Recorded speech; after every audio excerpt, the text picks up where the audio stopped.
Okay. So welcome to our quarterly Let's Talk Mental Health session. This group, this series is part of Peninsula Temple Shalom, a Reformed Jewish congregation in the North Peninsula in Burlingame.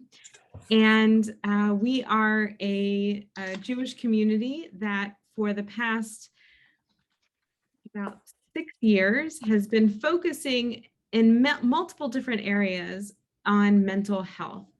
And it originally started through community organizing. We were working with the IAF, and we did a lot of community organizing in our congregation to learn what are the issues, what are the areas of concern and import to our congregation. And one of the things that kept coming up over and over and over again was the idea that mental health is something that everyone struggles with, that some people struggle with to a greater degree than others, and that it's very hard to talk about due to the stigma. And so we made it our mission as a congregation to reduce the stigma, to do education, and to participate in advocacy around mental health. And so this group grew out of that initial initiative. And our leaders in this area are Judy Cohn, Marcia Mayer, Marcy Benson, David Korth, and Andy Sobel, Andrea Sobel. And, oh, can you hear me? Do I sound strange? Okay, no. Right, I heard my video. Every few months we have a session based on the interest and the needs of our community. And we're so grateful to this group that we all work together to make it happen. And so with that, we are going to get started. Marcia, if you want to put or Judy, you're working on putting the questions in the chat? Yes. Yeah, okay. I'll start it out. Yes. I'm so happy to have all of you here today, and I have a special feeling for our two speakers today and their subject material, because as a son with some mental health concerns, 10 years ago, I discovered this program, and it was under another name. When our family was part of it, it was called the PART program. Then it became the PrEP program. And I know of nothing like the two programs that have a way that anybody can go in and be part of it and have their young adult or teen evaluated with a whole team behind them. And it's supported by the community and the county. And we were very anxious to present this to you and let you see what is available out there, because so many times we struggle to find the right thing at the right time and come up with nothing or have roadblocks. So I'm going to let the speakers introduce themselves, and then I'll have some announcements at the end, and I'll be typing some things into the chat. Thank you. Great. Before that, I just want to say a few notes about Zoom. We are almost 2 years into using Zoom, but just a few notes. We are going to ask that everyone mutes themselves and uses the chat for comments and questions. You can feel free to write to everybody, or you can write to either me or Judy or Marcia, and we will be able to ask your question anonymously. And we would love for you to be on our mailing list. And so you can write an email to Marcy Benson, marcyellenbenson@gmail.com, and add how you've learned about Let's Talk Mental Health, and if there are any events or topics for the future that you would like to see. So, and just a reminder that we are being recorded, and so you can feel free to adjust your settings in any way that makes you feel comfortable. All right, I would love to turn it over to our speakers this afternoon, and I think we'll start with Sydney. Good afternoon, everybody. My name is Sydney Hoff. I am the program manager for the San Mateo County branch of the Felton Institute. Within that branch, there are two programs which we'll be discussing today. One is the Remind program, based specifically with early psychosis, and one is the BEAM program, focused specifically with early bipolar, sometimes also with sort of similar psychotic features, and we'll get into what that looks like here as we start off. My Felton is actually rather short. I have been with them for months now, but I've been working in early psychosis 5 years, and my credentialing is as a doctor of occupational therapy, which I completed with a specialty in children and sensory integration. So I'm looking forward to chatting with you all today. If you have questions, feel free to pop them in the chat. If I have answers for them immediately, I will answer them immediately. Otherwise, I'll wrap it all up at the end. And I know a couple of you sent in questions ahead of time, so thank you for that. I'm going to pass it over to my co-presenter, Jim. Hey, everybody. I'm Jim Christopher. I'm the program manager for the Alameda County branch of Felton Institute. We also have very parallel programs compared to Sydney's. We have the Remind program, which is focused on early psychosis, and the Beam program, which is focused on like an early onset of a bipolar disorder. So today, I would say that Sydney is taking the lead. She developed a presentation. I'm going to be her wingman and be able to answer any questions kind of focused on Alameda County and how we can support. So it's an honor and privilege for me to be here to be able to present and talk to you guys. It's also an honor and privilege to work with our transition age youth. We see people come in some pretty bad shape in the depths of despair, and we're able to help them progress to recover. So that's kind of what we're all about. And thanks for having us. All righty. Sydney, did you want to share your PowerPoint or? Yes. So I have been disabled from screen sharing. Could I get co-host authority?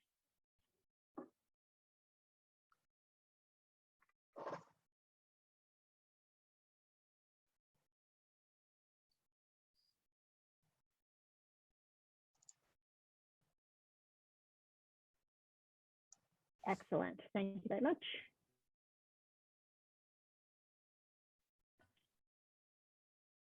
Alrighty. Thank you everybody once again for joining.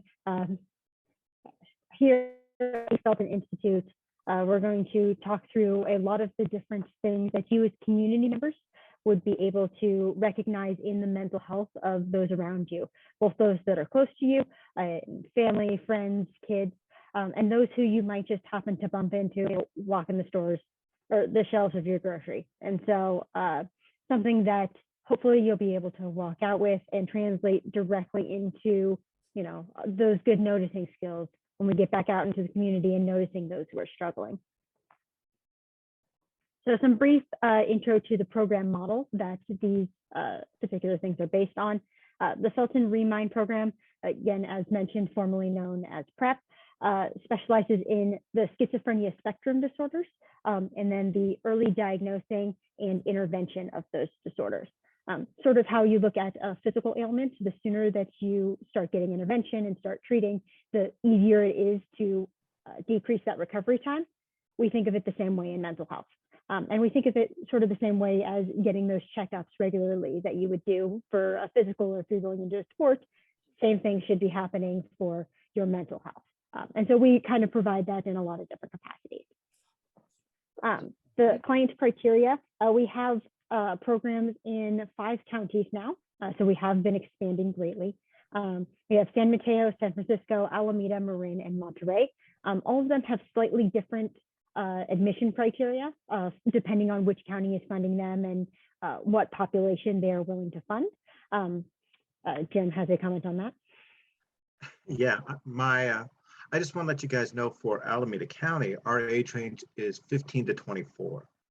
And for us, we're limited to folks who are Medi-Cal or Medi-Cal eligible. So that's a little different from Sydney's program.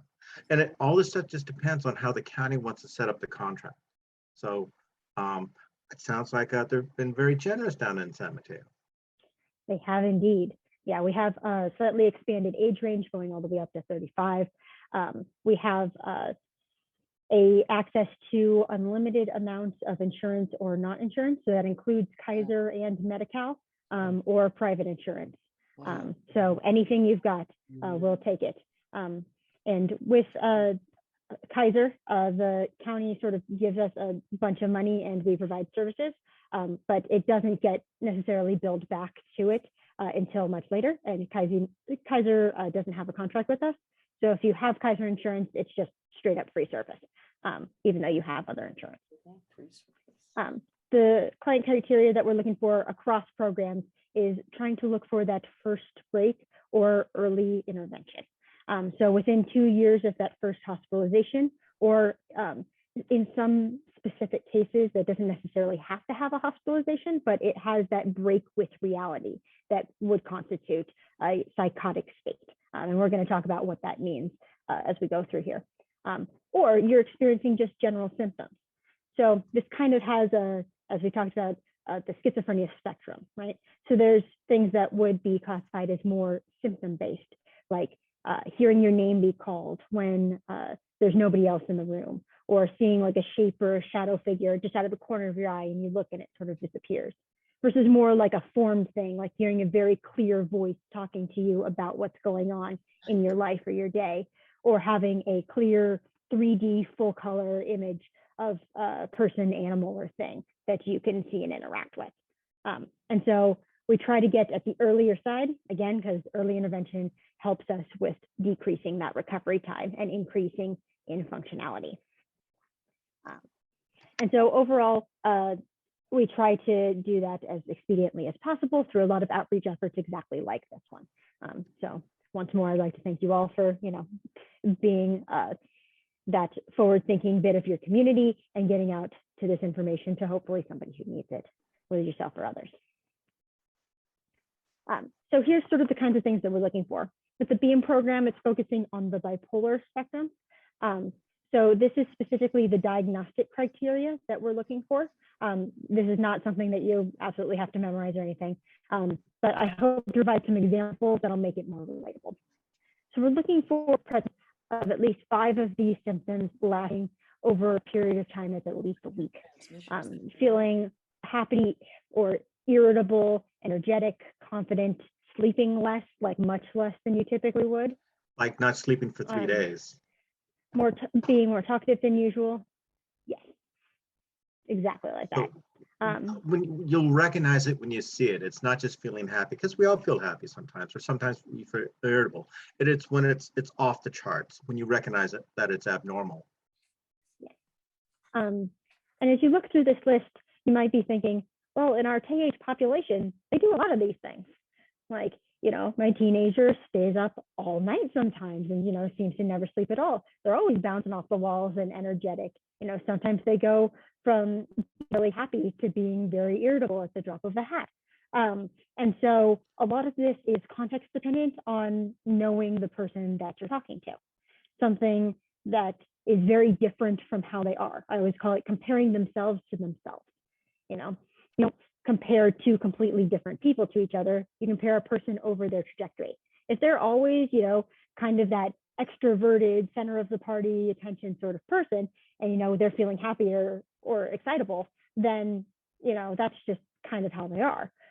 If they're a super intense bookworm that ends up deciding that they really need to join their squad and they're going to host a block party next weekend, but as a big shift in behavior. No, it's a stability aspect we would usually be very excited about. Analyzing that change and comparing a youth to themselves is the important bit here. The second important is the impact functioning. So the youth or young adults should still be able to do all of the functional things that they had done before. So this is going to be in the context of attending school, having friends, keeping up with home obligations, keeping up with self-care, including like bathing, showering, things like that. And so if you start getting functional impairments of that nature, that's when we start thinking of it more as a disorder and less of this is just how teenagers are. So yeah, we can also, think of going a little bit beyond this if clinically warranted. We don't have to, but we can extend this a little bit longer as well. this is for bipolar 1 and bipolar 2. So you can or cannot have had a previous depressive episode. And that, it doesn't impact eligibility criteria.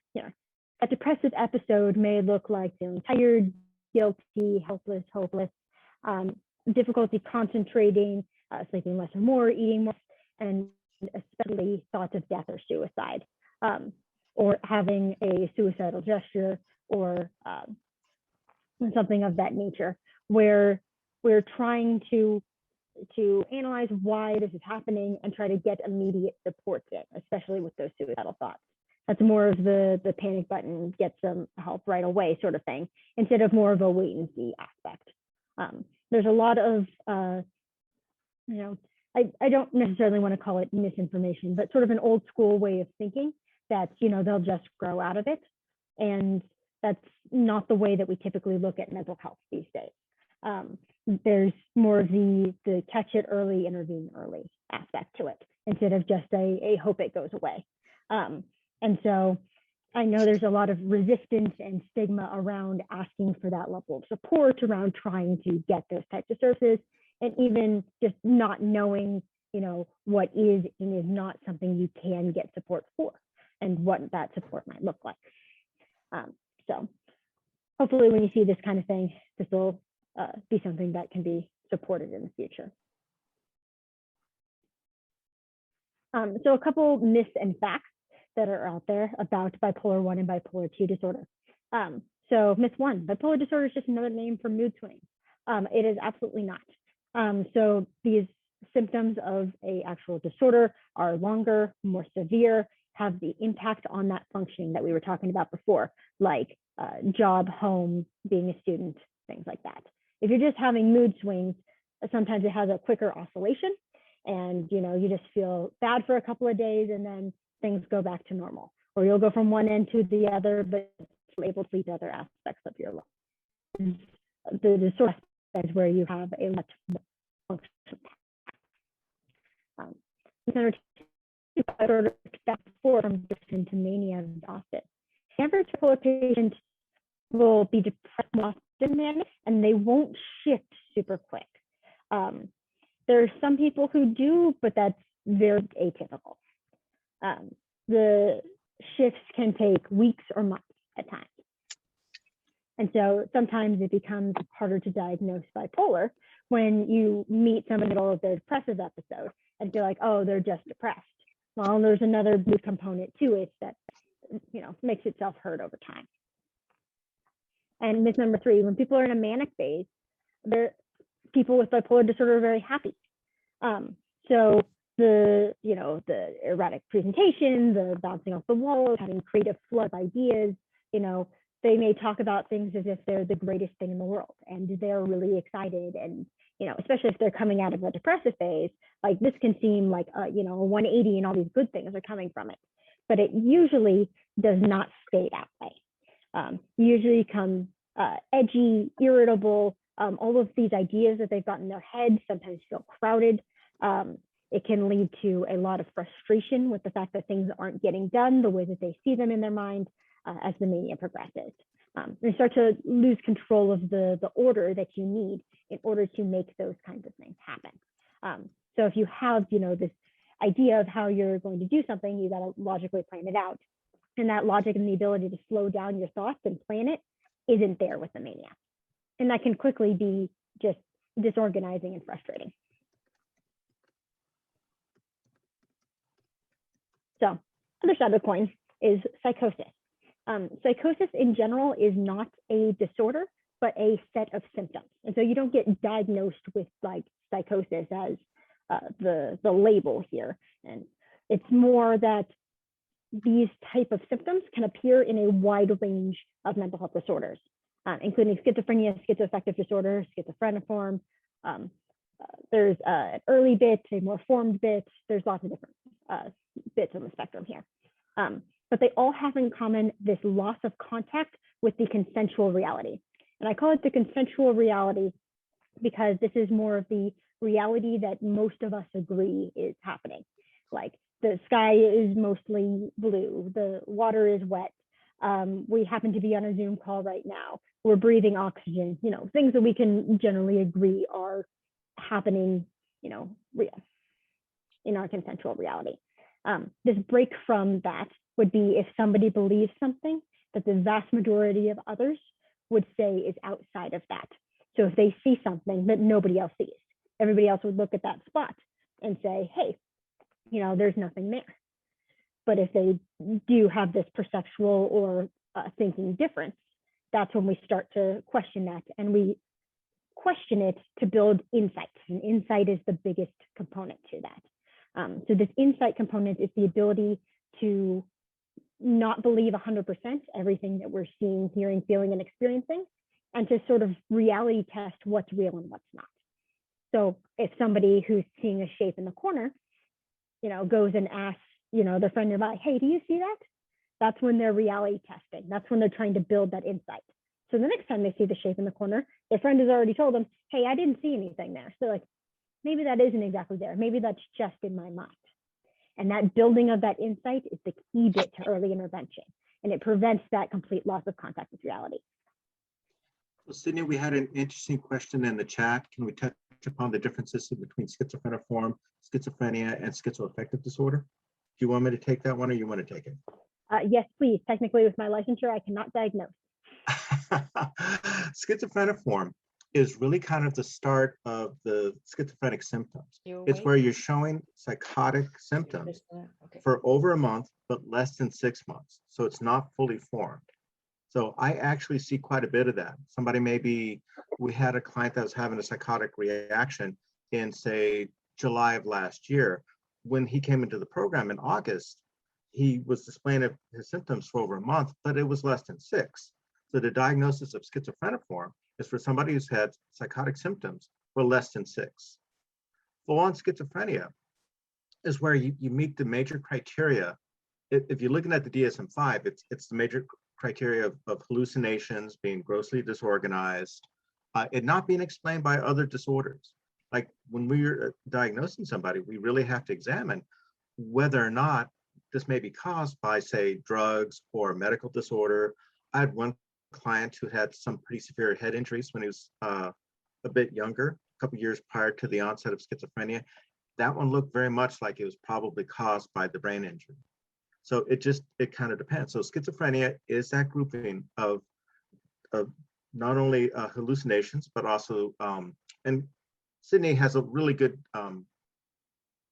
slide about describing schizophrenia later on. So that's where schizophrenia is the loss of consensual reality. Schizoaffective is when you add in like a bipolar component to the existing psychosis. They have to have it happening concurrently at the same time, so that they may get very depressed during that entire time. They're having psychotic symptoms, may become very manic, but they're also having psychotic symptoms throughout that entire time. We see a lot of bipolar folks that happen to get psychotic when they're in a very manic phase. And then that's actually called bipolar disorder with psychotic functions. But their psychotic symptoms only occur in a manic phase. One of my clients was very much like that recently, as a matter of fact. So, but we'll get on that. I don't want to steal any of Sydney's thunder, but that's the difference between those 3 diagnoses. Does that make sense, you guys? Thank you for that, Jim. So just to round out things on the psychosis spectrum here. The first bit is unusual, sometimes referred to as delusional thinking. These are thoughts that are above reality. So feeling like you can manipulate time, see the future, or cause things to happen. Feeling that there's a voice, entity, or outside figure inserting thoughts into your mind or taking thoughts away from you. Feeling like your reality is different from others, like you're in a simulation, a video game, or the Matrix. Those kind of thoughts that are, depending on how they're presenting in your life. If you feel like you're in a simulation, sometimes you feel like nothing else matters. and then your actions, don't have consequences. Or you could just kind of feel like you're in a simulation, but you really want to win. So you try to do the best you can. Depends on the impact on functioning. The audio-visual tactile hallucinations, the most common ones we get with audio are the sort of like a whispering, mumbling voice in the background, your name being called, footsteps, doors being opened and closed, and animals. The clearer the voice gets, the more formed we say it is. And eventually it can get to the point where it's a clear, consistent voice that's speaking to you like I'm talking to you now, usually making comments to the person that's experiencing it or making comments about the things that are going on in their life. So if they happen to be like walking by somebody saying to them, oh, that person's looking at you or whatnot, it can progress to the point where we call it command hallucinations, where the voice is telling that person to do a specific thing. And those we consider to be more dangerous and more concerning on the form spectrum, because they can at times combine with the suicidal thinking and become a voice that's telling you to make a suicidal gesture, and looking for means and methods and things like that. And having that in your voice fairly consistent, in your head consistently would be a lot. It's a very big bit to handle, just your own thoughts in general. Imagine having an extra voice telling you you need to kill yourself. Visual hallucinations, usually shapes or shadow figures are the most common ones here. Sometimes we'll see figures like out of the corner of your eye. Occasionally there will be differences in like brightness or dullness or like color changes. Those are a little bit more unusual. And yeah, those are the most common ones there. And then tactile hallucinations, the most common ones that I've gotten are the feeling of hands, either touching, grabbing, or pulling. And then bugs crawling on or underneath your skin. So those are the ones that pop up most frequently. Sometimes they combine with each other, like a specific person is saying something and you feel a tactile hallucination while it's happening. Those ones together, we try to separate out and see if there's different solutions to each. The most interesting one I found recently is sort of the person described it as coffee table people. So like the background noise at a Starbucks. So like all that like chatter of like different conversations, and you can't really pick anything out, but it's like just that background hum. That was the way it was described most recently, and I found that pretty insightful. There are negative symptoms that come with psychosis. So if it's positive, we say that it's above the baseline. Negative is below the baseline. So those losses associated with psychosis can be in social functioning, in like general isolation. They can be in sleep patterns. You'll get a lot of like sleep dysfunction in general, sometimes accompanied with like nightmares and other things you would typically say are like specifically sleep related. Otherwise, it's just being up all night because there's a shadow figure in the corner of your room, and why would you go to sleep if that's watching you? Sometimes you'll get losses associated that are more like paranoid or grandiose. So the paranoia level losses will be mostly in the social realm, like isolating from a specific place or person, or feeling that the government's watching you, so you don't want to use a computer or a phone, things of that nature. The grandiose feeling like you have a special ability or are meant to help or save people. You've been chosen by God for a special role, and more than just the, God has a plan for all of us sort of thing, more of a, God has specifically picked me to do this task. And those can have functional impairments in the long term because you end up not being able to complete other responsibilities due to those thinking patterns.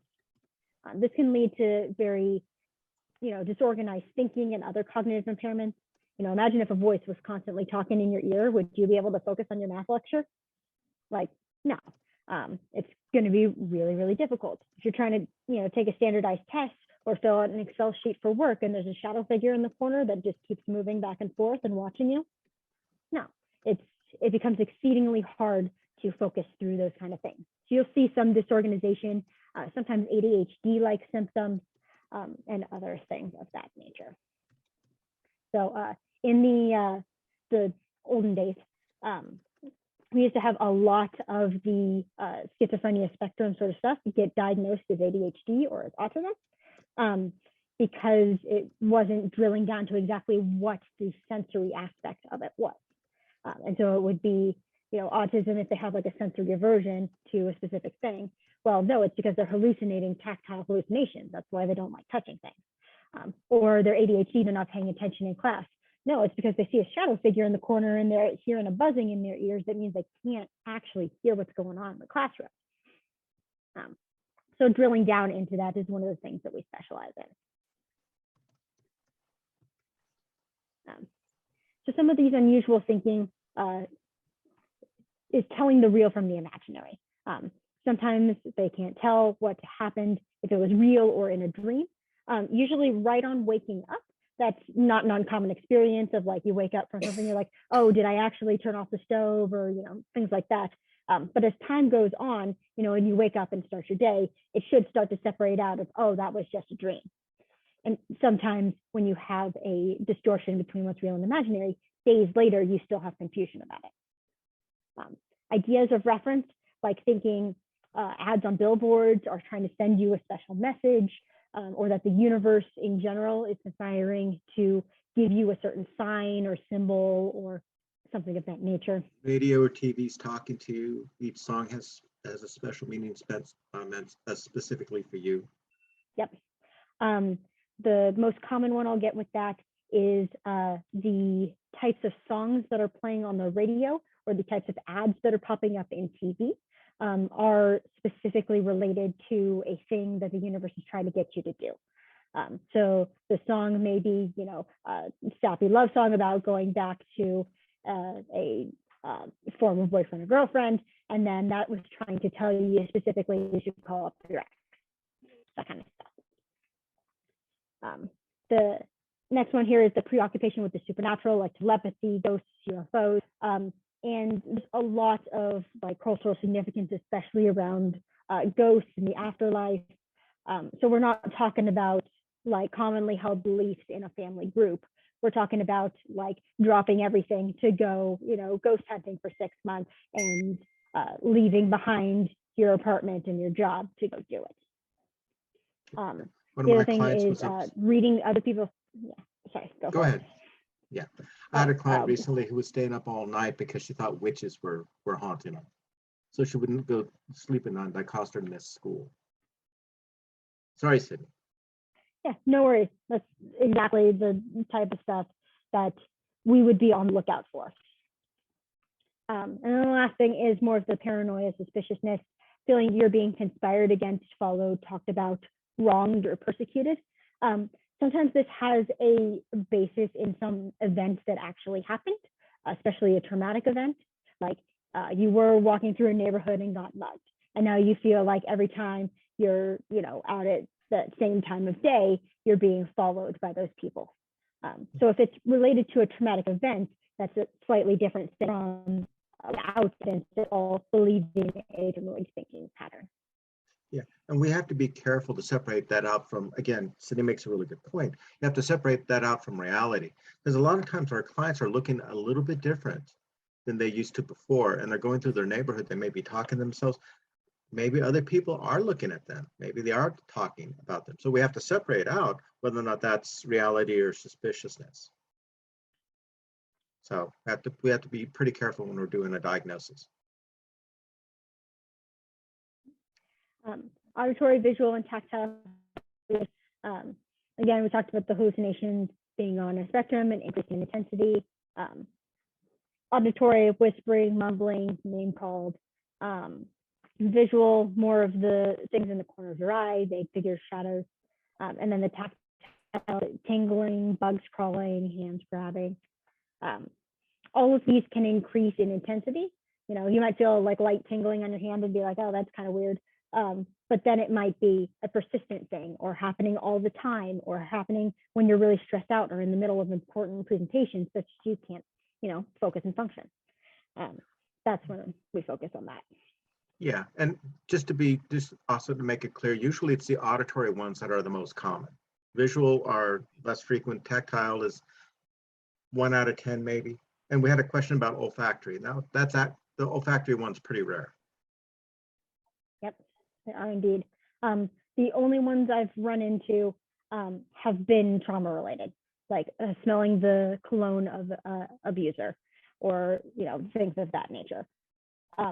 It's also phantom smells can be tied to more biological causes, brain tumors, strokes, things like that. So when those do come across our desk, I always advocate for more of a neuropsych like imaging and make sure everything's going good there. And instead of just addressing it in a mental health context, also getting the physical side of things.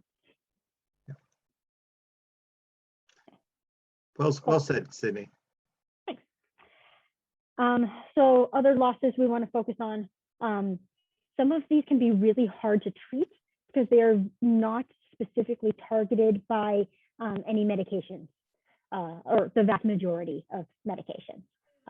And so there's a lot that has to be done with this that is just harder to act on. You can reality test your hallucinations pretty quick. You can ask somebody else what's going on, but how do you work around social withdrawal? You have to change a lot of things about the environment, about the people, about the internal state in order to make that functional impairment less impairing. So the social withdrawal, lack of facial expressions or flat affect. You ever talk to somebody who just gives you nothing back? So no eyebrow expression, no facial expression. It's very hard to form that bond and go back and forth in those aspects. You'll get less eye contact, sometimes stiff body or awkwardness to a movement. Lack of motivation, and not just I don't want to get out of bed in the morning, more like you can't get out of bed in the morning. Even that is overwhelming to a degree. Loss of interest in pleasurable activities. Lots of passive activities will happen here. Anything that requires a lot of energy is going to seem insurmountable. Trouble understanding conversations or material, and a lot of questions. Sometimes this will also be related to hallucinations, like not hearing, or the voice trying to twist whatever would add. But that happens. Identifying and expressing emotions. So only have one or two different emotions. And then word salad or word confusion. So a person will say a sentence that they feel like is completely logical, and everybody else around them is going, what did you mean by that? Or did you pick the words that you really meant to in that one? And so that becomes frustrating for everyone involved trying to get across the right point, especially when a lot of the things that they're experiencing are so different from everybody else's consensual reality. So you really do need to know the exactness of what's going on there. So warning signs, these are for both psychosis and bipolar disorder. So anything like the functional changes that we should be noticing here when we want to start to intervene. The withdrawal and isolation, more than just being stressed out. So not tied to, I really need to study for the state test. I'm gonna go hang out in my room for the next week and make sure that I pass it. That's not the kind of isolation and withdrawal we're thinking about. Ongoing social difficulties, and a difficulty in a way that is impairing to the way that they were previously. So if they've always been kind of an awkward, kid, then, they go into high school and they still have their one or two friends and that's it, then, maybe they're just a little bit introverted, and, they'll work on it and they'll grow as they get older, but that's just kind of them. Poor hygiene, and this needs to be looked at, especially in teenagers that know better. So as you hit puberty, there's a lot more hygiene that's necessary, and sometimes there's a lag in actually getting it to where it needs to be. But if somebody had been, putting on their makeup every day and really focused on that, and then they suddenly fall off and they haven't showered in a week, then something's going on there. Bizarre behavior or appearance happens there. And this is, again, not just a flavor of the month trying to self-explore. We all look back at our teenage years, and, You know, I had some really awful haircuts, and I decided that blowout jeans and cargo pants were my thing, and why I could not tell you. But you know, it's part of that, you know, trying out different things and seeing what works. Hey, I used to have long hair in the olden days. I was going for the Fabio look, but it looked more like Fair Fawcett Majors. Exactly, right? So, you know, that exploration is completely normal developmentally for all of our teens and young adults. We don't want to, you know, pathologize something that isn't a thing here. We're talking about a bizarre change in appearance that appears not to be self-exploratory, just different in a fairly major way. Falling asleep in class, especially if they've already gotten good sleep and they still end up like feeling mentally or physically exhausted. Missing class or work, sadness, tearfulness, excessive anxiety. And so we classify anxiety and paranoia a little bit differently. The paranoia is about things that do not have a basis in reality. Again, talking about all the psychosis symptoms, it's the break from reality. Anxiety does have a basis in reality, but it is much overblown for how you would typically expect that level of worry to be useful. So a little bit of worry about your test is useful. It can help you study, you know, form a group, make sure you get your homework in on time, things like that. Anxiety that's consistent and pressing and all the time ends up moving from helpful to not helpful. Yeah, like I have a client right now, she's afraid of going outside because she's actually afraid of flies. So again, that's an excessive worry because a fly can't really hurt you. Exactly. Absenteeism, staying in room, again, not tied to any specific like need to stay in the room, like it's quieter, you know, away from the siblings so they can actually get their studying done. And then poor concentration or spacing out, a decrease in work performance or activity level, and then emotional outbursts and an emotional flatness. Those things you'll notice a lot in conversation, the emotional outbursts or emotional flatness. I think they're taking too long for this. Okay, so how do you find out these things and not immediately apparent? Or when you notice these kind of functional changes, these are ways you might be able to tell if it's more on the bipolar or psychosis spectrum versus something else that may also need a intervention on the mental health level, or maybe a different type. So one of the big ones is, have you ever felt you're not in control of your own ideas or thoughts? Do you feel that your mind is playing tricks on you, like deja vu or mind reading? Are you more sensitive to sounds, or hear a ringing in your ears or your name being called? More sensitive to light, like you're seeing flashes, flames, vague figures, or shadows out of the corner of your eye? Shadows will be the most common. And then do you have difficulty getting your point across, or have difficulty following multi-step directions? Like something is blocking your thoughts in some way.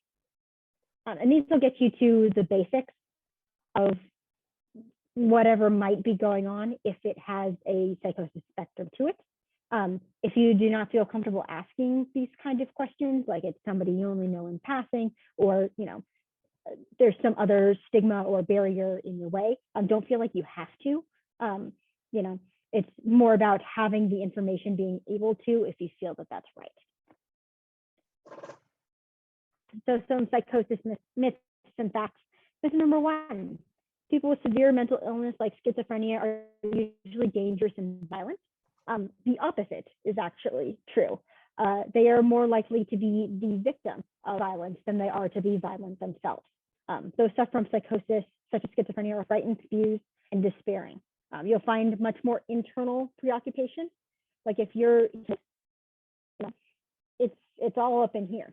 And so sometimes it's hard to break out to that and interact with your environment. Probably more difficult than people with schizophrenia means split personality. It does not.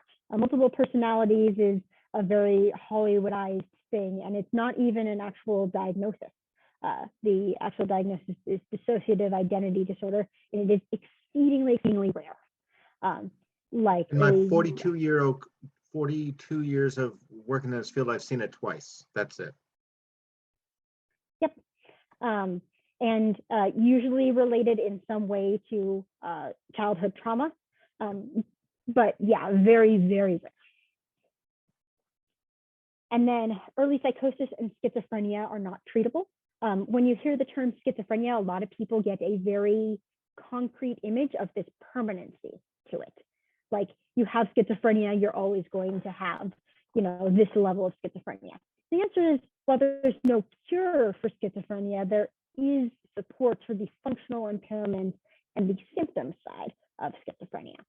So if you have a voice that is there, 3-4 times a week for hours at a time, maybe we do some intervention, end up lowering that down, and then you're able to return to work and school. And so while it's not technically cured, it's still a very different presentation than it would be right at the beginning as it would if you get help. Like, if you break your arm, you're always going to have that little scar on your bone from where you broke your arm. But will you be able to use your arm again? Absolutely. On the mental health side, you go, you get the intervention you need. And while, yes, you still, have that diagnosis, it's not having the same sort of functional impairment. A lot of people who get early intervention with schizophrenia go on to lead completely successful, productive, independent lives. So how do we get them to that kind of a place? So the evidence-based services that we offer are as follows. So we do a lot of diagnosis assessment in the very beginning. One is with the SCID, one is with the SIPs. Those help with making sure that we have a very clear picture of what is the primary diagnosis and any extra diagnoses that are around the edge. So sometimes a trauma disorder, sometimes an anxiety disorder, sometimes depression, sometimes ADHD, sometimes there's an autism in there, and we would treat all of them slightly differently. And we don't want to lump them together into one thing and say, oh, we have the solution for just this one thing, and then ignore the rest of it, because then we're not treating the whole person and we're not getting them to where they need to be. So these diagnostic assessments help us to target that specifically. Yeah. And Sydney, very quickly, the SCID is a very specific kind of assessment. SCID stands for Structured Clinical Interview for the DSM-5.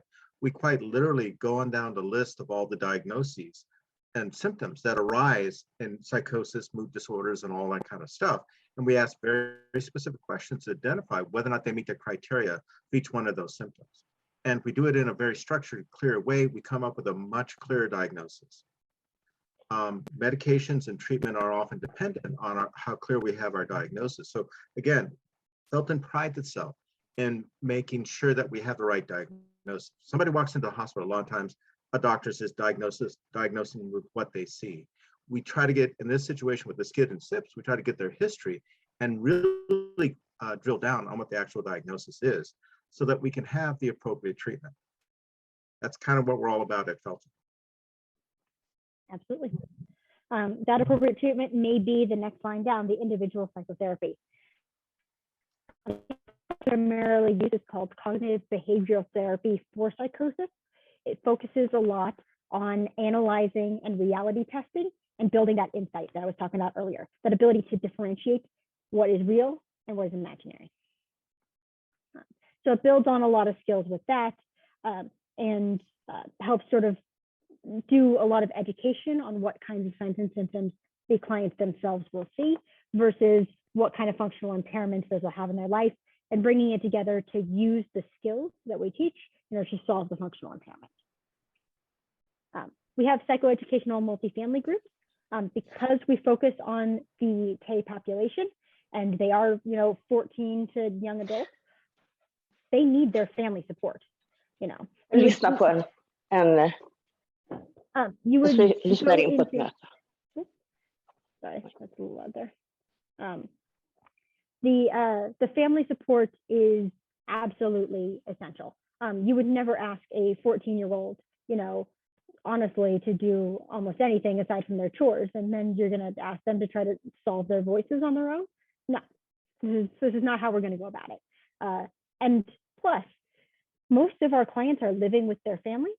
They see us for maybe, a couple of hours a week, right? They're living with their families the whole rest of the time. their family is going to have so much more of an impact on them than we could ever hope to have, unless we opened up a residential and we're there 24/7, which is not the point of early psychosis care. They don't need that level of intervention. We can teach the families the skills that they need. And then instead of having this cycle where we get escalating intensity, where the family doesn't understand and that triggers the client who then has an altercation that escalates family, we can teach family de-escalation techniques where they help bring a client down and help understand what's going on with them. So when these symptoms do spike, family supports, symptoms get better, family gets better at supporting. It becomes a positive feedback loop instead of a negative one. We have supported education and employment. IPS model functions very well from if you want to work or be in education, do it. No matter what your other symptoms are, we'll work around it. The motivation is the key. And that aligns very well with the occupational therapist in me, because we see occupation, whatever that may be, as the source of healing, not the goal of healing. So have you ever tried to get better by just sitting there and felt like you were useless? Like you broke your leg or something and you just had to sit around all day and you're like, man, this sucks. You probably took a little bit of a mental health hit during that time. So why do we think that just teaching somebody skills and then not having them try them out is going to work? The answer is it's not. You can use the skills live, and doing that practice with supported education and employment is what is going to maintain those gains. We have algorithm-guided medication management, which is based on what symptoms and side effects are being experienced and helping guide that mathematically. We have intensive care coordination and case management. There's linkage to other community services, making sure that family has the supports that they need as well as the client themselves. We have family support on staff that is a person who has gone through a similar sort of thing with a family member and can speak to the family perspective and collateral experience. We have support more on a client level who is dealing the same sort of symptoms, what worked didn't work for them, speaking more like a friend and confidant level. Almost like a mentor, even. Phone sessions based to meet clients where that. Yeah, almost like a mentor. Our peer support person she's 32 but looks 22. So she can really relate to a lot of our younger folks. She had her break when she's about 21. So she's walk the walk and talk the talk. And that is really helpful in stigma reduction, because a lot of people come in and they're like, oh, I don't want to see a therapist. And getting on meds means that there's something really wrong with me. But just talking to somebody. So sometimes that helps break the ice a little bit and help get into the wider system of care. And the way that we do this is through all of these community office and telehealth and phone sessions. That includes meeting at their schools, at their IEP meetings, at their work, wherever is needed to practice. So if we get a call for a consultation, and then we contact the client directly in a screening phone call, that usually involves talking to opinion, friend, whoever else is involved in their care as well, to get some additional info. And then we schedule an intake where we sign a bunch of forms and then start the form about on the last slide. We conduct those assessments. They sometimes take multiple days to get to exactly what we're looking for.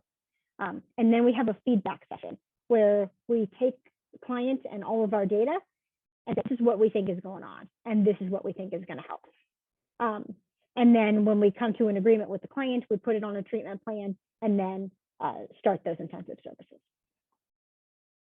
So this is specific for San Mateo. So we have. It works for us too. I mean, that's very much the process that we use too, Sydney. Mm-hmm. Yeah.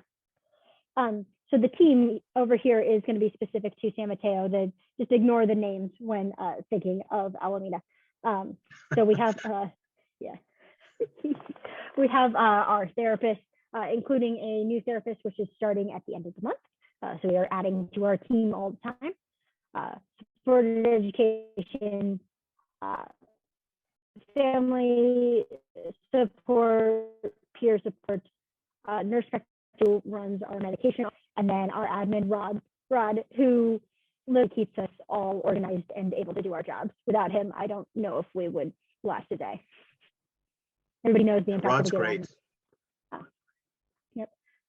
So the biggest takeaway I want to leave is that hope is our best ally in the fight against the stigma, and the stigma stops the care.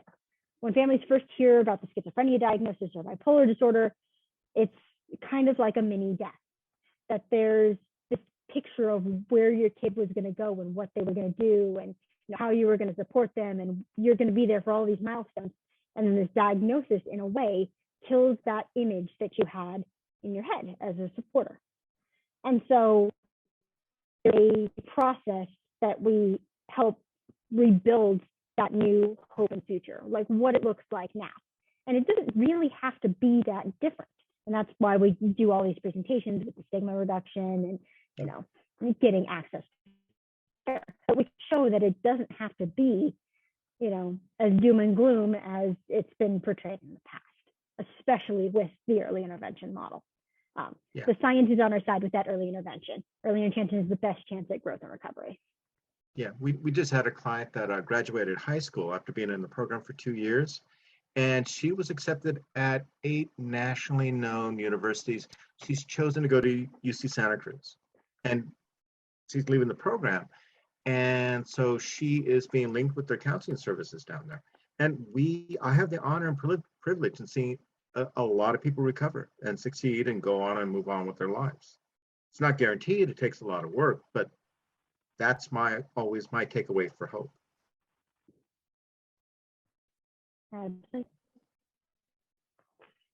So if you would like more information or are interested in referring someone or having them call in and getting information direct themselves, the San Mateo line is up there, the 650-458-0026. Or our intake coordinator is named Emily. Her direct line is right below that. And then the Alameda line will go directly to Jim. That is number and extension. And then we have a brand new website, which should be launching at the end of the month with a bunch of cool research articles on it and connections and testimonials and all kinds of good stuff. It's at feltonearlypsychosis.org.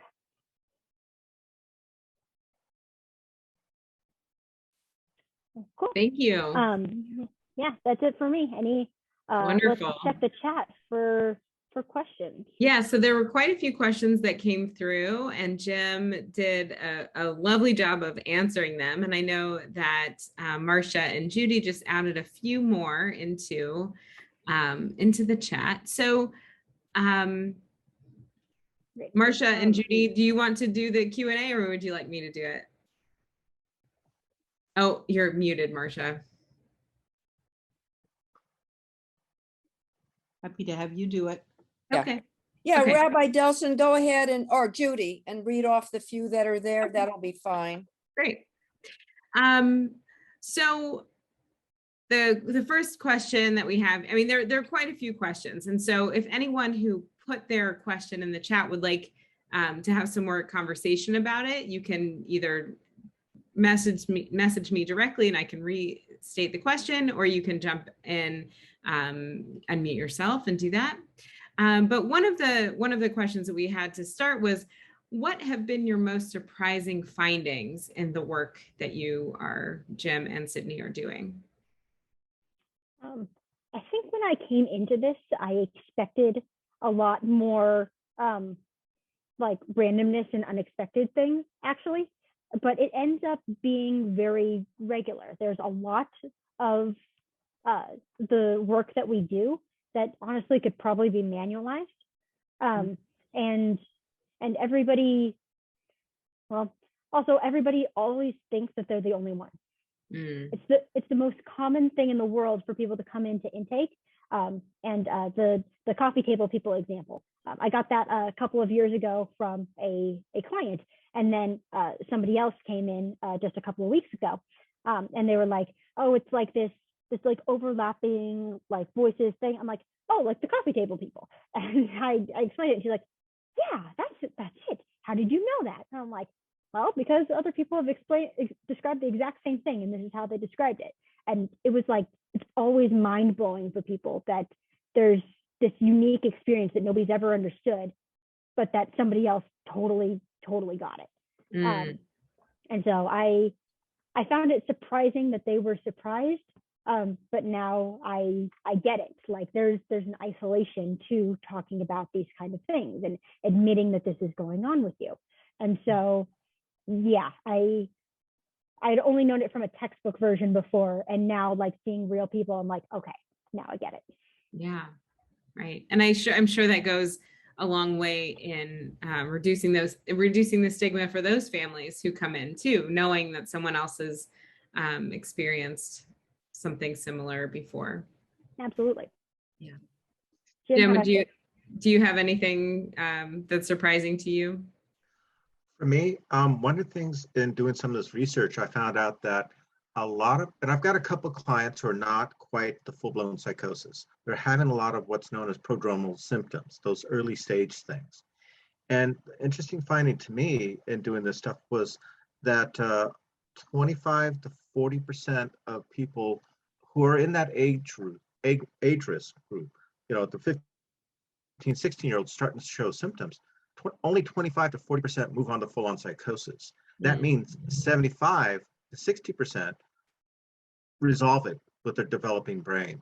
So when we're working with folks going through early psychosis, sometimes knowing that they're at risk, we try to do alternative interventions to make sure we're not necessarily flooding the brain with medications.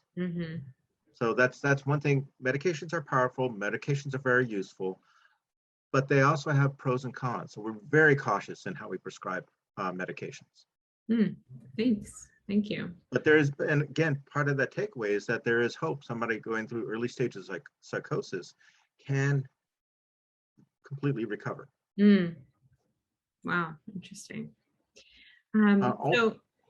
Yeah. Alterations made in the program since its inception? Yes. I think Sydney and I would have a hard time addressing that, right? Because Sydney's been with the program for about 6 months. I've been there for about 1.5 years. Got it. Okay. So the next one, there's a high population of homeless who struggle with mental health issues, and some have schizophrenia. Are they eligible for these programs as well? And do the homeless facilities partner with you to get support? Yes. What happens is we have to be very attentive. We treat the whole person. And so if housing is a major issue, and it is in San Mateo County, it's a major issue here in Alameda County. We do work with several of the local homeless programs, as well as very low income programs, to try to come up with a viable option for our young people going through mental health struggles, as well as homelessness. It's a recipe for disaster if somebody's homeless and struggling with mental illness. They just can't get access to adequate services. So yes, they're definitely eligible for these services, and we work very closely with the local homeless programs. Great. I hope I'm speaking for Sydney as well. Right, Sydney? Yes, it's more about how long it's been since that first psychotic break, or if there's been a change in the intensity of the psychotic symptoms, than it is about any external. Okay.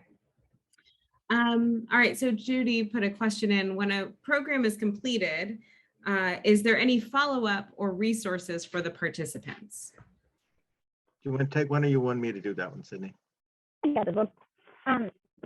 So in San Mateo, we have a 2-year program and then a 2-year aftercare.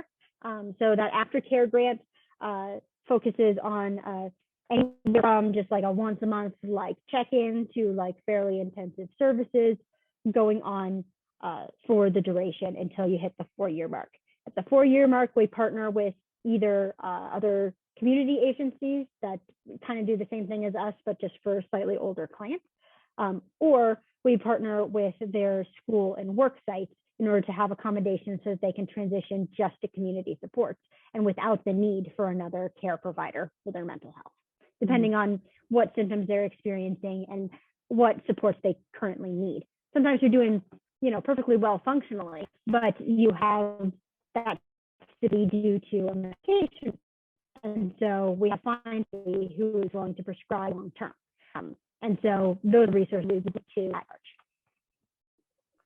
Great. Yeah, we have it slightly different in Alameda County. We don't have a grant. A program is usually 2 years. It can be expanded past that based on a clinical need.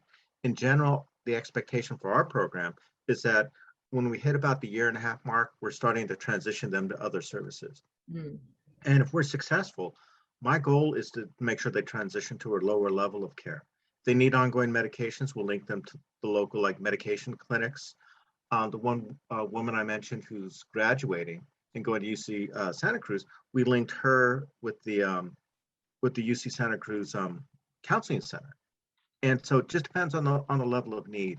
If somebody's still showing a relatively high level of need, we'll link them with a regular case management agency, or even a higher level, depending on their need. So we really try to identify the level of need and make sure we direct people in the right direction.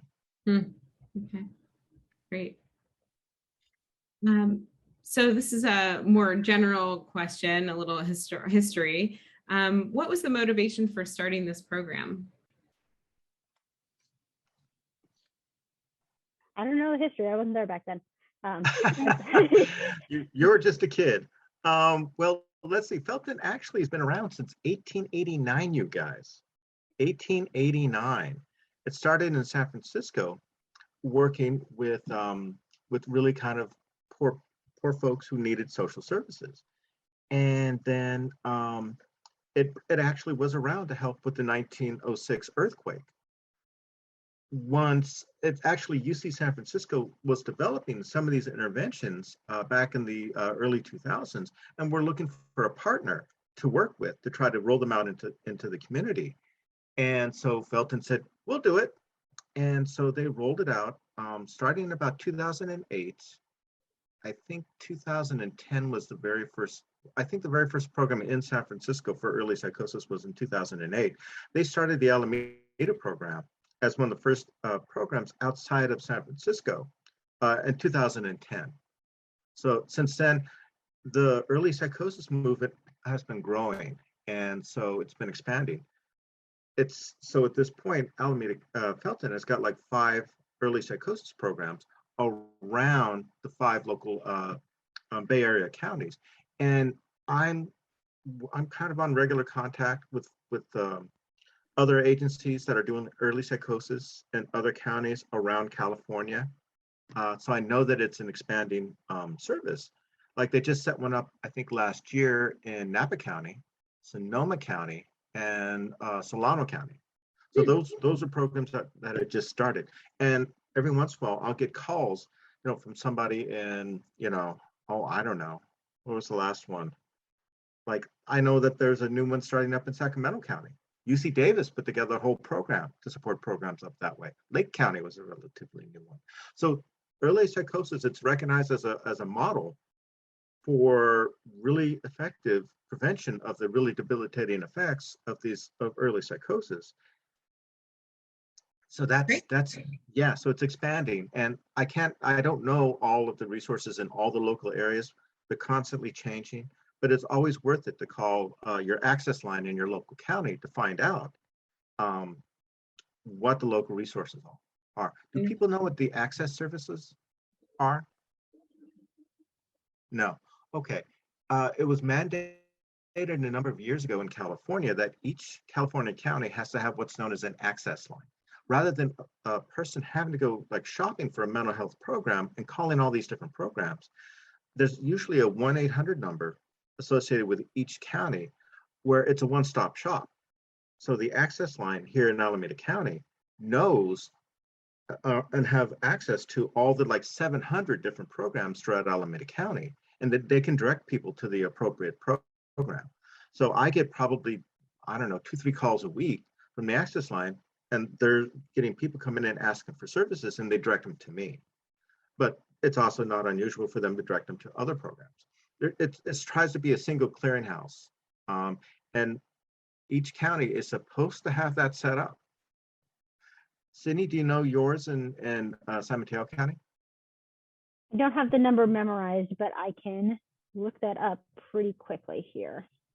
Yeah, in Alameda County, it's 1-800-491-9099. And do I get a brownie point for remembering that?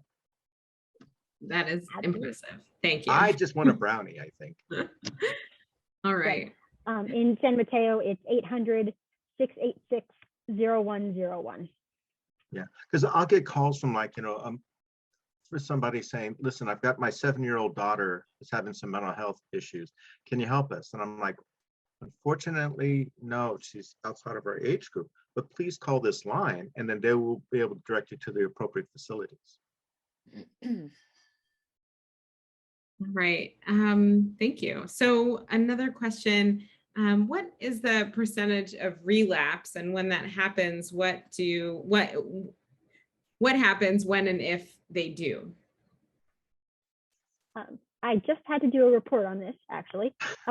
We had, of the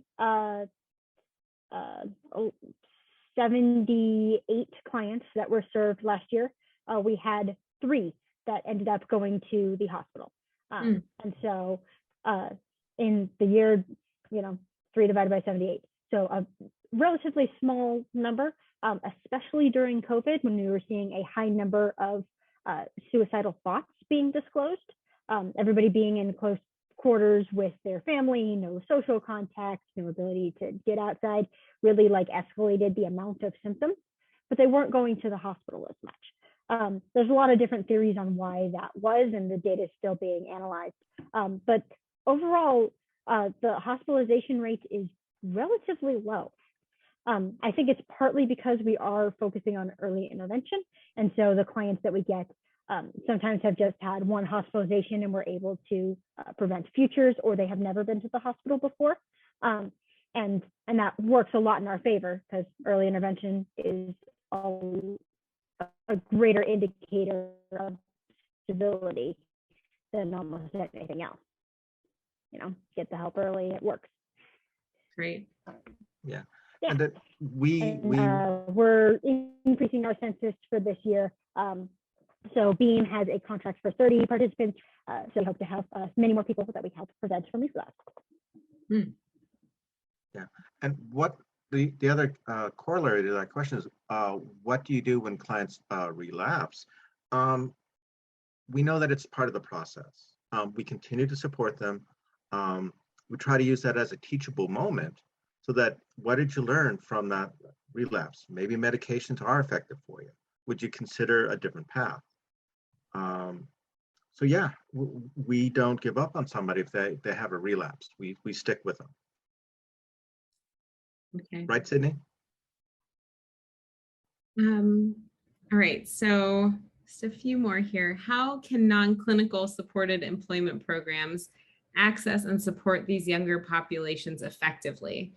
This is from Stevens de Silva from California Clubhouse, is growing a young adult program and would love advice on making ourselves broadly accessible.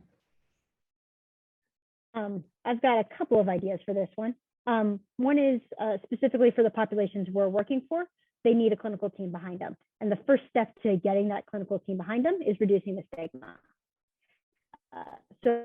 So being able to talk through a lot of normalization on, many people have experiences like you have experiences and have struggled through very similar things to you. This is what helps them. And be able to, say the words schizophrenia and psychosis in casual conversation and have it not be like a gap shock kind of moment. It's just something that we happen to be talking about right now. And so if people are experiencing those things that you become a person, they can talk about it too. And you'll, take it at face value, not in a, oh, we got to do something right away. This is a panic sort of moment. Just say that maybe it's not working out quite the way you want it to. If it's not, then maybe we do something about it. But otherwise, people are just people. So stigma reduction and normalization. And it's a very common thing for us to work with any number of vocational and employment programs, colleges, high schools. We do that all the time. And so, yeah, and they just mean maybe somebody will have a little bit more struggle. But yeah, whatever you can do to keep your doors open for any of our young folks. Great. Stephen, did you have any follow-up questions or comments to that?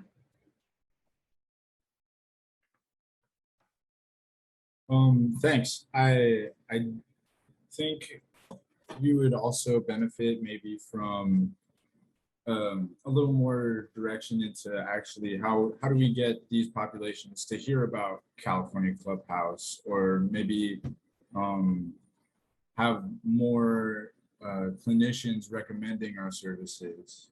Well, where are you guys located? San Mateo, San Carlos, actually, San Mateo County. Do you want to trade contact info? Maybe you can do a brief presentation at one of our staff meetings so the staff knows to refer and what your process is like. Yes, that'd be great. Could I have an email address to send Sure. something over? Absolutely.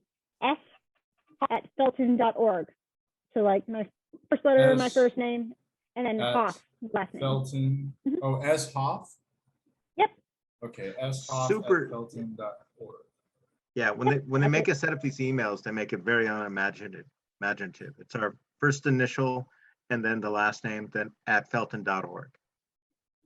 Okay, right. great. We'll Even I send can you over remember some information. Thank you so much. Yeah, no worries. Look forward to hearing from you. And then our last question, any chance of the program going into Santa Clara County, and how might that occur? That was my last program, actually. Felton doesn't have one down there, but there are 2 early psychosis programs under the REACH model, REACH. The first one is with Starlight Community Services, and the second is with Momentum for Health. They both have the same program, same staffing. They're just at the top and bottom of the county. Great. All right. Thank you for these, for answering all of these questions with so much background and skill. And we appreciate you sharing your contact information in case someone wanted to reach out to you afterwards, as well as these phone numbers. Yeah, I'm going to turn absolutely. it out. And David has my cell as well. If anybody needs any follow-up, you can go ahead. Great. Thank you. Yeah, and for the folks in Alameda County, my email is just jchristopher@felton.org. Great. Really unimaginative email. All right, Sydney, would you mind stopping the share? Wonderful. And I'll turn it over to Marcia to give us a glimpse into our next program in October. Okay, and I want to really thank Jim and Sydney because this was so thorough. I like the visuals on your slides, and there was no question left unanswered. I think it gave people an idea from your first phone call exactly what to expect. So thank you for putting it together. And I love the team approach. Jim, you were great because you're answering all the questions on the side while Sydney was presenting. So thank you. And I am her wingman. This program's recorded, and the way you can see it, and usually takes about a week for this to happen, it's posted on YouTube, and it's on the page for Peninsula Temple Sholem. And we have 7 programs from the past that are on there. And I always like to give a real thank you to NAMI San Mateo County. They're so supportive of us doing our mental health programs. And they have a program coming up, and will be on Zoom on September 8th from 7 to 8:30. And is titled Reimagining Crisis Response for San Mateo County. And that's going to be presented by San Mateo County Behavioral Health and Recovery Services and Star Vista. And the way that you can access that is to go to namisanmateo.org and request and contact them, and they will send you the Zoom link. So the last program for the Let's Talk Mental Health series from Peninsula Temple Sholem for 2021 will be on Sunday, October 24th, October 24th, in the same time frame from 3 to 4:30. And we're still concentrating on the younger population. So our program is going to feature Adolescent Counseling Services Agency in Redwood City. And our presenter will be the clinical director of the program, who's a psychologist, and it's Dr. Sarah Burge. And she's going to cover all the challenges facing young people these days and present information on support services for them and the family. She's going to cover a variety of topics. One will be teen and substance abuse, but also what's happening to the young people as an outgrowth of the pandemic concerns, some of it from the forced distance learning. So it'll be the depression, the fear, the anxiety, and social isolation of the young people. And she'll also be covering the social, emotional, and psychological challenges faced by youth who identify as bisexual, transgender, gay, and lesbian. And parents and teens are invited to this presentation because we have to work together to form a community that we learn from each other and support each other. So please join us then. And just a big thank you for everyone who made this happen today. And thank you, Rabbi Delson, for fielding the questions and conducting this. So thank you. You're very welcome. One last thing, Marcia and Yes. Rabbi. I don't know what happened to David. I did send him a bunch of informational material for early psychosis and early bipolar information. I'm hoping he can share it with the Temple folks. Great. Sure. Well, yes, we will certainly check in with him and see how we can share that information.